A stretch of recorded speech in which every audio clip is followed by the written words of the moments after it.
सिर्फ 3 से 4 दिन के बाद ही आज दिन दहाड़े किसी मरीज की गोली मारकर हत्या कर दी गई। 800 से 1000 नर्सेज हैं और करीबन 500 से 600 रेजिडेंट डॉक्टर्स हैं। हमें दिख रहा है कि हमारी जान खतरे में। हम जो डॉक्टर्स हैं ड्यूटी जाने से पहले एक बार सोच रहे हैं कि हम वापस जिंदा लौटेंगे कि नहीं, जिस तरह की कंडीशन है यहाँ पर। कि कोई बॉम्ब भी रख के चला जाएगा ना तो तुम्हें पता नहीं चलेगा, कब ये जीटीबी उड़ जाएगा तुम्हें पता भी नहीं चलेगा। कोई भी वार्ड में प्रॉपर सिक्योरिटी नहीं है। चाकू और धारदार हथियार लेके हॉस्पिटल में घुसा और वहाँ पर जो डॉक्टर थे उनको धमकाया कि आपको हम यही जो है मार देंगे, एक बार आप बाहर चल के देखो।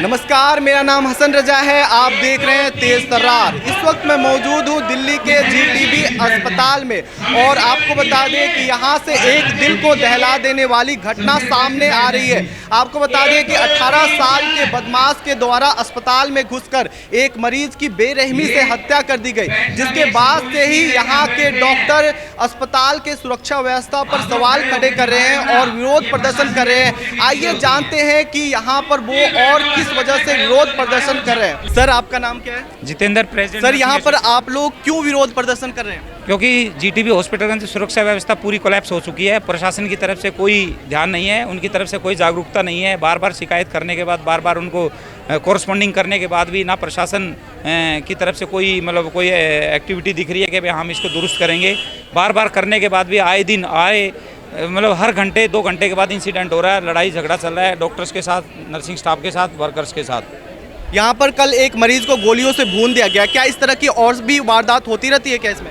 ये वारदात ऐसा है कि भाई ये वारदात तो एक अपने आप में एक सोचनीय है, बाकी इस तरह की वारदात होने की आशंका हमेशा है, आज से नहीं है, सालों सालों से ये आशंकाएं चलती रहती हैं। हम बार बार प्रशासन को बोलते हैं कि सिक्योरिटी व्यवस्था दुरुस्त की जाए, पर प्रशासन का इन चीज़ों पे ध्यान नहीं है। वो एक बार बोलते हैं हम करेंगे, उसके बाद आश्वासन देके फिर वो ठंडे बैठ जाते हैं। फिर वही सिचुएशन हर दिन आए दिन बार बार क्या प्रोटेस्ट की हम लोगों के नौबत आई तो इसी वजह से है, क्योंकि आए दिन क्या ये लड़ाई झगड़ा दिन पे दिन बढ़ता जा रहा है। 3 दिन पहले किस चीज़ के लिए प्रोटेस्ट किया था? आपको मैं पूरा मैटर बताता हूँ। एक्चुअली आज से जो है 3 से 4 दिन पहले 50 से 60 लोगों का झुंड चाकू और धारदार हथियार लेके हॉस्पिटल में घुसा और वहाँ पर जो डॉक्टर थे उनको धमकाया कि आपको हम यही जो है मार देंगे, एक बार आप बाहर चल के देखो, आप यहाँ पर जो है आपको यही मार दिया जाएगा। इस तरह की धमकियाँ दी गई, उनको जो है इस तरह से टेरिफाइड किया गया। उसके बाद पूरा जो रेजिडेंट समुदाय था हमारा पूरा जो है दहशत में और ट्रॉमेटाइज हो गया। उसके बाद हमने स्ट्राइक किया, हमने प्रशासन से जो है बात की, पुलिस जो है ACP उनसे बात की, SHO से बात की।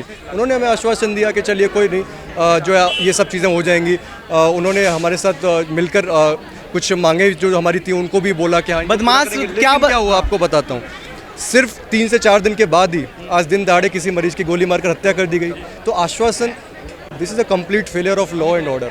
पुलिस की तरफ से कोई भी यहाँ पर सुरक्षा व्यवस्था नहीं की गई। हमने उनको 3 दिन पहले जब नोटिस दे दिया गया है कि हम खतरे, हमारी जान खतरे में है, उसके बाद भी क्या प्रशासन ने और पुलिस ने क्या यहाँ पर सिक्योरिटी मेजर्स लिए? अच्छा, अगर ये आइसोलेटेड घटना होती तो हम बोल सकते थे कि हम बात कर रहे हैं, लेकिन किसी को हमने 3 दिन पहले नोटिफाई कर दिया है कि 3 दिन पहले ही आपको बताया। उसके बाद भी आपने क्या किया? हमने बोला था कि आप जो सिक्योरिटी गार्ड्स हैं उनको ट्रेन करें। आप सिक्योरिटी गार्ड्स यहाँ के देखेंगे तो अगर आप देखें तो सिर्फ 120 में से वो पेपर पर हैं। इतने बड़े हॉस्पिटल को सिर्फ 120 गार्ड संभाल रहे हैं, वो भी होते हैं तो आधे नंबर में आपको मिलेंगे यहाँ पर। और अगर आप उनकी कंडीशन देखेंगे तो आप नहीं ये बता सकते कि हमें बचा सकते हैं। तो हमने बोला कि पुलिस ट्रेन करे सिक्योरिटी गार्ड्स को, पुलिस भी यहाँ पर पेट्रोलिंग करे, लेकिन ऐसा कुछ भी नहीं हुआ। ना पुलिस की तरफ से कोई ट्रेनिंग हुई है, ना सिक्योरिटी स्ट्रेंथनिंग हुई है। बात करते हैं कि जो GTB अस्पताल है वो जो ईस्ट दिल्ली का एम्स है, एम्स में 3 लेयर सिक्योरिटी है। यहाँ पर कितनी सिक्योरिटी है? ओनली 1 लेयर, वो भी फंक्शनल नहीं है, कोलैप्स है पूरी तरह से। एम्स में 500 सिक्योरिटी गार्ड्स हैं, यहाँ पर कितने सिक्योरिटी गार्ड्स हैं? सिर्फ 100, और वो भी आधे आते हैं उनमें से। कल रात को ही इतना सब होने के बाद भी रात को ही वापस से रेजिडेंट के ग्रुप में हमारे वापस से भीड़ इकट्ठा हो गई, तब कोई गार्ड वापस से अवेलेबल नहीं था। तो हम कब तक प्रशासन और पुलिस की बातों पर आंखें बंद करके भरोसा करें? हमें दिख रहा है कि हमारी जान खतरे में। हम जो डॉक्टर्स हैं ड्यूटी जाने से पहले एक बार सोच रहे हैं कि हम वापस जिंदा लौटेंगे कि नहीं, जिस तरह की कंडीशन है यहाँ पर वर्केबल कंडीशन नहीं है। Bare minimum we want is security. अच्छा, 3-4 दिन पहले जो डॉक्टरों पर हमला हुआ था तो क्या हमलावर क्या बता रहे थे, किस लिए हमला कर रहे हैं? वो उस समय जो मैटर हुआ था वो यही था कि जो है डॉक्टर एक साथ 40-50 लोगों की जो है झुंड एक साथ आ गया था और बोलने लग गया था कि ये जो है हम इस जो है यहीं पर आपको जो पेशेंट जो थी क्या एक डॉक्टर्स की पूरी रिससिटेशन टीम वहाँ पर अवेलेबल थी। सारे डिपार्टमेंट के लोग जो रिससिटेशन में होते हैं सारे थे। उसके बाद पेशेंट की मौत हुई तो सारे 40 से 50 लोग एक साथ आ गए। किसी ने सिक्योरिटी पर वहाँ पर ये नहीं देखा कि एक मरीज के साथ कितने लोग आने चाहिए। एक साथ 40 से 50 लोग चाकू लेकर आ जाते हैं, कोई फ्रिस्किंग नहीं है। एम्स में आप जाएंगे तो वहाँ फ्रिस्किंग होती है। हर किसी जो भी अंदर आ रहा है उसकी जांच की जाती है कि कुछ धारदार हथियार तो नहीं है, कुछ चाकू तो नहीं है, कुछ बंदूक तो नहीं है। मेटल डिटेक्टर्स लगे हुए हैं एम्स में। लेकिन अगर आप यहाँ देखेंगे, अगर अच्छा आप ही बताइए, आप लोग मीडिया से, आप लोग अभी अंदर आए, किसी ने पूछा आपसे आप कहाँ जा रहे हैं, क्यों जा रहे हैं, किसी तरह से? जी बिल्कुल, मेरे से सवाल नहीं किया गया है आप कौन है, कहाँ जा रहे हैं। किसी भी तरह का आप देखिए कि ऐसे तो कोई भी आकर किसी भी तरह से थ्रेटन कर सकता है, और ऐसा होता है, ऐसा हो रहा है हमारे साथ। अच्छा, जो लोग ऊपर बैठे हुए हैं, पुलिस में हैं, और जो लोग ऊपर प्रशासन में बैठे हुए हैं, उनको लगता है कि जो है इस तरह की घटना तो मतलब ठीक है, पुलिस देख रही है, इसको कर लेगी। लेकिन जो वहाँ पर ड्यूटी कर रहा है, जिस डॉक्टर के सामने एकदम शूट आउट किया गया है, एकदम आंखों के सामने, जिस नर्सिंग ऑफिसर्स के साथ ये उनके सामने ये हुआ है, उनके मन में कितनी दहशत है। आप सोचिए, हम काम करने लायक कंडीशन में कैसे हो सकते हैं जब हमारे सामने इस तरह की घटनाएं हो रही है। अच्छा, मरीज से कोई भी आसानी से इसी तरह से मिलने जा सकता है क्या, बिना कुछ चेकिंग किए? बिल्कुल बिल्कुल बिल्कुल यही जब हमने जो मीटिंग किया था 3 दिन पहले, उसमें ये मांग रखी थी कि जो है मरीज के साथ जो अटेंडेंट्स हैं उनका नंबर लिमिट किया जाए, क्योंकि अस्पताल में वैसे ही बहुत सारे मरीज़ हैं। अगर आप देखेंगे जीटीबी अस्पताल को, वैसे ही पूरी तरह फंक्शनल नहीं है। इतनी ज़्यादा अमाउंट ऑफ जो है लोगों को इसमें टॉलरेट करने की कैपेसिटी में नहीं है। हम तो बोलते हैं कि आप हम जो है मरीजों के साथ हैं, लेकिन हमारे साथ कौन है, हमारी सुरक्षा की जिम्मेदारी कौन ले रहा है? अगर भीड़ में से कुछ इस तरह की होती है कि कुछ लोग इस तरह से आ गए जो इस तरह की घटनाक्रम पैदा कर रहे हैं, तो उनको कौन कंट्रोल करेगा? हमने बोला था कि एक पेशेंट के साथ आप मिनिमाइज़ करें कि जो अटेंडेंट्स हैं वो कम से कम जाएं, जिसको ज़रूरत है वो ही जाएं, और प्रॉपर एक जो है आईडी कार्ड दिखा कर जाएँ। लेकिन इस तरह का कोई सिक्योरिटी चेकिंग नहीं है। बताया जाता है कि एक मरीज को, उसके परिवार को 2 पास अलॉट किए जाते हैं, क्या ऐसा होता है यहाँ पर? नहीं होता है, यहाँ पर बिल्कुल ऐसा नहीं है। एक मरीज के साथ में 30 से 40 लोग भी जो है आ रहे हैं। और देखिए, हम ये नहीं कर, हम मरीजों के साथ हैं। अगर कोई मरीज से मिलना चाह रहा है तो मिलिए, हम तो चाहते हैं, हम तो सिक्योरिटी सर्विसेज प्रोवाइड कर रहे हैं। लेकिन प्रशासन को पूरी तरह से निश्चित करना चाहिए कि कहाँ पर वो लोगों की बैठने की जिम्मेदारी है। अस्पताल में जो न्यूसेंस नहीं होना चाहिए, ये प्रशासन की जिम्मेदारी है, पुलिस की। This is a complete failure of law and order. आप लोग बोल रहे हैं कि इस तरह की वारदातें इस अस्पताल में आम हो चुकी है, तो अब आप लोगों की प्रशासन से क्या कुछ मांगे हैं? देखिए, सबसे पहले तो हमने जो है जो प्रशासन है और पुलिस जो महकमा है, इसमें क्या है, मैं बताता हूँ। मैं डॉक्टर नितेश बोल रहा हूँ, RDA रेजिडेंट एसोसिएशन से। देखिए, मांगे हमारी जो हैं बड़ी सिंपल हैं कि एक तो सबसे इम्पॉर्टेंट चीज़ है कि यहाँ पे प्रॉपर सिक्योरिटी अरेंजमेंट्स होने चाहिए, कम से कम डबल लेयर सिक्योरिटी होनी चाहिए। और सबसे ज़रूरी चीज़ ये है कि metal detector, hand held metal detector, और जो मेटल डिटेक्टर जो डोर्स पे होते हैं वो भी होने चाहिए। तो उसकी वजह वो इसलिए कि कोई फायर आर्म ऐसी चीज़ें लेकर ना एंटर कर सके हमारे कैंपस के अंदर। और प्रॉपर पुलिस पेट्रोलिंग होनी चाहिए यहाँ पे जो कैंपस के अंदर। सिक्योरिटी तभी इसको दुरुस्त किया जाएगा, और पुलिस और जो सिक्योरिटी गार्ड्स हैं दोनों को मिलके ही काम करना पड़ेगा। और जो एंट्री पॉइंट्स हैं उनको फिक्स करने चाहिए, और एंट्री पॉइंट्स को फिक्स करने के बाद हर जगह पे मेटल डिटेक्टर सिस्टम होना चाहिए। उसके बाद ही एंट्री होनी चाहिए, इमरजेंसी गेट हो या नॉर्मल जो रूटीन गेट हो, हर जगह। अच्छा, आप यहाँ पर विरोध प्रदर्शन कर रहे हैं, तो ये प्रोटेस्ट कब तक चलेगा?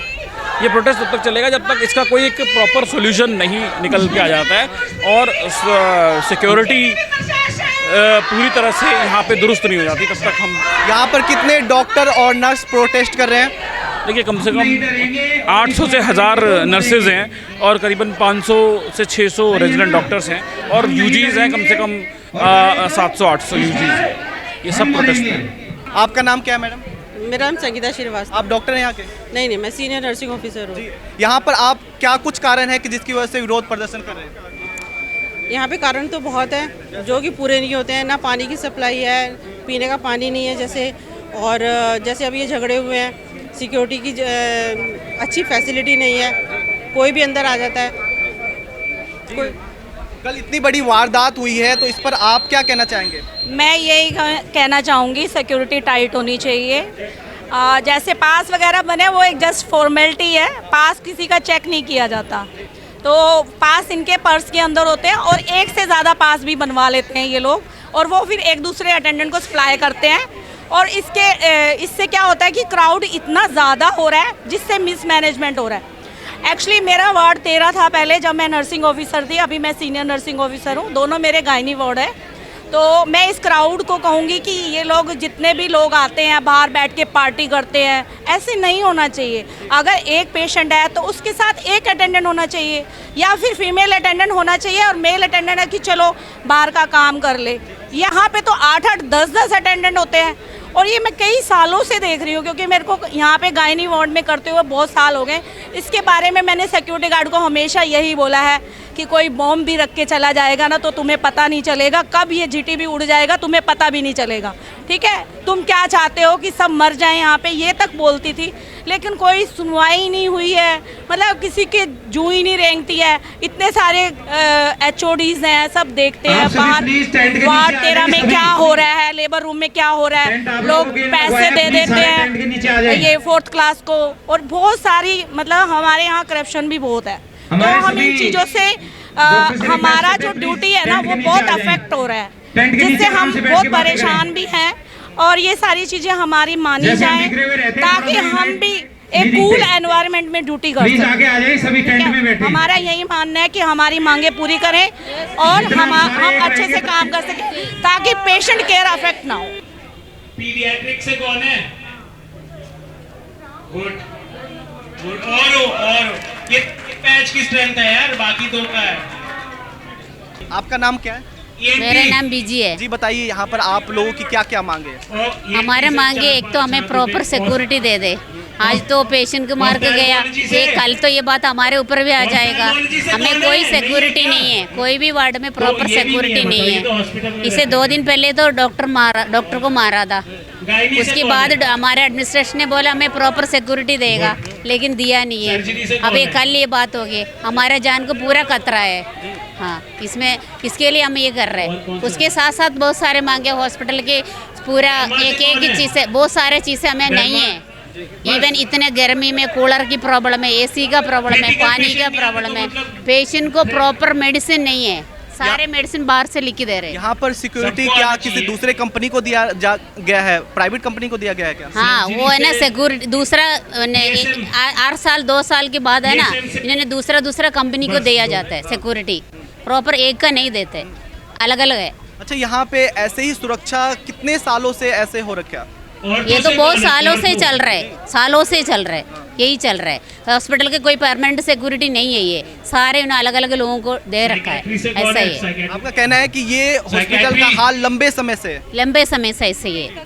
बहुत सारा कंप्लेंट दे चुका, लेकिन कोई इसको फायदा नहीं है, कोई एक्शन नहीं हुआ है। तो हमने यहाँ पर मौजूद डॉक्टरों और नर्सों से बात की और जानने का प्रयास किया कि यहाँ पर क्या कुछ हुआ है जिसकी वजह से ये लोग विरोध प्रदर्शन कर रहे हैं। तो बताया गया कि हमें कि कल यहाँ पर एक 18 साल का बदमाश इस अस्पताल में घुसता है और उसके बाद 32 साल के रियाजुद्दीन नाम के शख्स की बेरहमी से गोली मार करके हत्या कर देता है, जिसके बाद से ही अस्पताल में अफरा तफरी मच जाती है। यहाँ पर डॉक्टर और नर्स अस्पताल के सुरक्षा व्यवस्था पर सवालिया निशान खड़े करने लग जाते हैं। आप देख सकते हैं कि यहाँ पर किस तरह से डॉक्टर और नर्स विरोध प्रदर्शन कर रहे हैं और मांग कर रहे हैं कि यहाँ पर अस्पताल की सुरक्षा को मजबूत किया जाए। बताया जा रहा है कि यहाँ पर कोई भी अस्पताल में आ जाता है और सिक्योरिटी चेक नहीं किया जाता है, कोई भी मरीज़ के पास चले जाता है। बताया जा रहा है कि 32 मरीज़ यहाँ पर पहुँच जाते हैं